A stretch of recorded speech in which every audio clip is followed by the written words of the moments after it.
Well, hello everybody. This is Bert Cloud with your Sunday forecast. I hope that you have really good plans for this weekend. It's an extended weekend, holiday weekend, and a time, hopefully, for you and I to find a moment to get some rest. Now, environmentally, the weather forecast is for 94 to be the high, sunny and overnight lows around 70.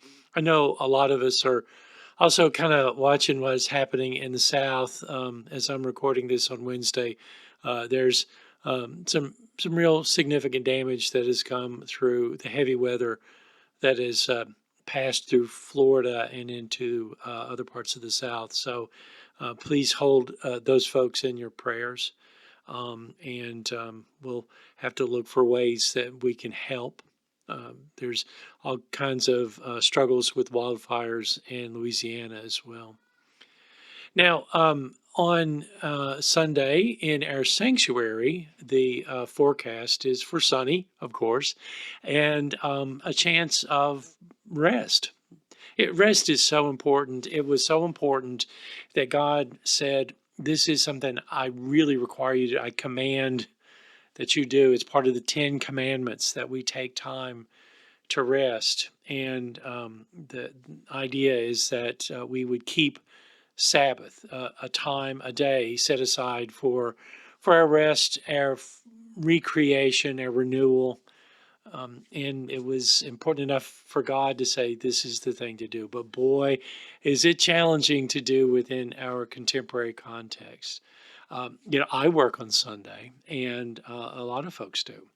And so it is an important thing for us to try to make sense of as we live our life as people of faith and try to listen to what God has invited us to do, but also try to make sense of who we are and how we live our life.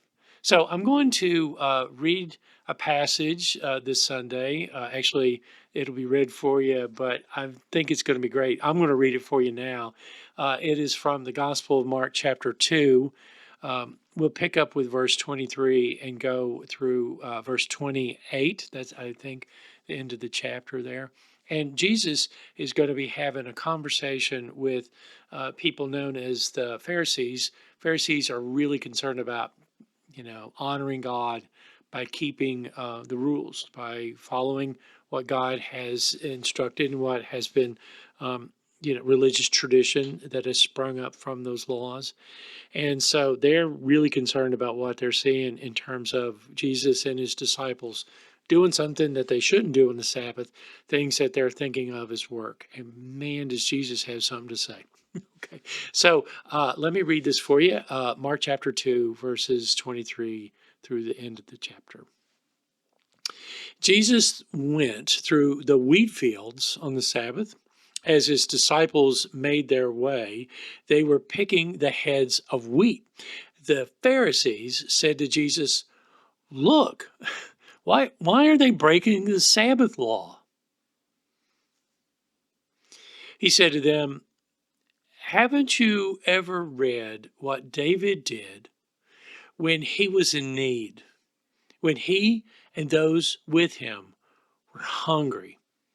During the time when Abiathar was high priest, David went into God's house and ate the bread of the presence, which only priests are allowed to eat. He also gave bread to those who were with him." Then Jesus said this, "The Sabbath was created for humans. Humans weren't created for the Sabbath. This is why the human one," he's talking about himself when he says human one, "this is why the human one is Lord of even the Sabbath." Ah, man, lots to do there.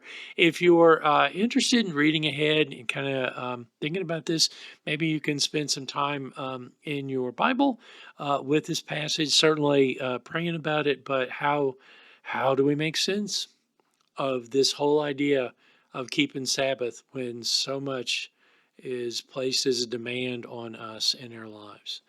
So I hope that you will join us on Sunday. We'll have a great time.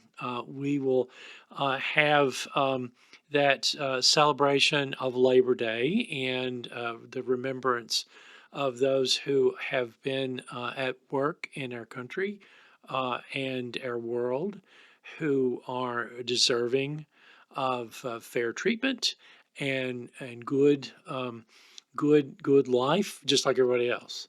And so that's you may know that's the root of the whole idea of Labor Day. Also, we'll be kind of marking the end of summer and anticipating the beginning of our fall kickoff, which will happen the following Sunday. So listen, God bless you. Look after yourselves. Try to carve out or create some time of rest for yourself and take care of yourself. God bless you, and I'll see you soon.